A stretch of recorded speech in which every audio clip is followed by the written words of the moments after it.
ไปกันเลยจ้าพี่น้องไปกันเลยไปลวกผักกันเลยค่ะก่อนอื่นก็ตั้งหม้อใส่เตาแก๊สเลยเนาะจ้าหม้อสิได้เดือดไว้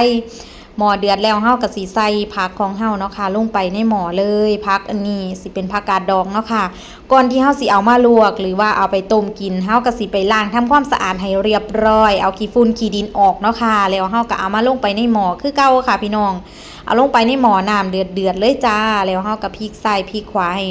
ผักสุกซ้ำกันจ้าอันนี้สิแบบว่าบ่ได้ลวกเปื่อยเนาะค่ะลวกเอาแค่สุกเพราะว่าบ่มากินเปื่อยๆค่ะแต่ล่างเทือก็เอาไปหนึ่งนี่แบบค่อนโทนบ่ค่อยได้ค่ะพี่น้องหนึ่งย่ำใดเปื่อยย่ำนั่นค่ะอันนี้ก็สิเป็นยอดผักโขมของเฮาเนาะค่ะผักโขมยอดงามเฮาก็เอาลงไปในหม้อในน้ำร้อนคือเก่าค่ะพี่น้องเบิ่งสีเขียวอ่องตองเลยบ้านนี้เป็น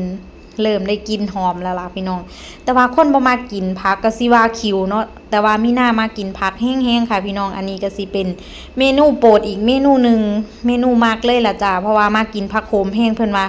กินผักโขมนี่ระวังเด้อเพิ่นว่าคือคักอยู่มื้อคืนสะดืดสะดึงว่าซั่นโอ้ยบ่เป็นหยังดอกจ้าแต่ว่าบ่กินผักโขมนี่ก็ยังพอแห้งแล้วค่ะพี่น้องเป็นคนคือคักๆอยู่ประมาณนี้ล่ะจ้า เว้ามาแล้วก็ได้อยากหัว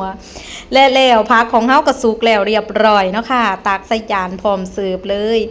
อันนี้สิเป็นน้ำพริกปลากระป๋องของเฮาเนาะจ้าเฮ็ดแล้วหอมห่วย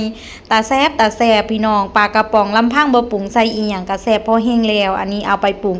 แซ่บบักคักเลยค่ะพี่น้องค่ะอันนี้ก็สิเป็นไข่ต้มอย่างมะตูมจ้าพี่น้องแบบว่าไข่แดงบ่ค่อยสุกค่ะก็สิเอาข้าวเหนียวตุ๋ยคำใหญ่ๆแซ่บหลายค่ะแต่ว่ามื้อนี้เฮาเฮ็ดกับข้าวแล้วยามมื้อคืนเนาะจ้าพี่น้องเฮ็ดไว้กินยามมื้อเช้าเพราะว่าบ่กินข้าวแลงมื้อนี้ก็สิกินไข่แค่หน่วยเดียวนี่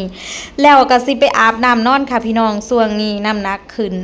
เลยงดข้าวแลงจ้าพี่น้องจ้ากินไข่ต้มหน่วยนึงแล้วก็สิไปอาบน้ำนอนแล้วล่ะจ้ามื้ออื่นพอกันใหม่เด้อจ้า